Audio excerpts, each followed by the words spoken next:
Hi ಎಲ್ರಿಗೂ ನಮಸ್ಕಾರ. ಇವತ್ತು ನಾವು ಹೊರಟಿದ್ದು ಕಪಡಿ ಜಾತ್ರೆಗೆ.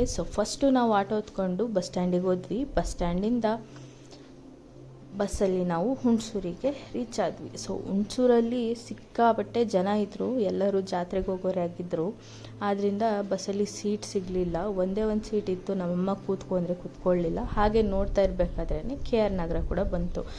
ಇಲ್ಲಿಂದ ನಾವು ಆಟೋ ಮಾಡಿಕೊಂಡು ನಾವು ಹೋಗಬೇಕಾಗಿರೋ ಕಪಡಿ ದೇವಸ್ಥಾನಕ್ಕೆ ಬಂದ್ವಿ. ಇದೇ ಕಪಡಿ ದೇವಸ್ಥಾನ. ಇಲ್ಲಿ ನೋಡ್ಬೋದು ಒಂದು ನದಿ ಕೂಡ ಇದೆ. ಅಲ್ಲಿ ಬಂದು ಎಲ್ಲ ಸ್ನಾನ ಮಾಡಿ ಶುದ್ಧ ಆಗಿ ದೇವಸ್ಥಾನದೊಳಗೆ ಹೋಗ್ತಾರೆ. ಆ್ಯಂಡ್ ಈ ಜಾಗ ಬಂದು ಅನ್ನದಾನ ನಡೆಯೋ ಜಾಗ.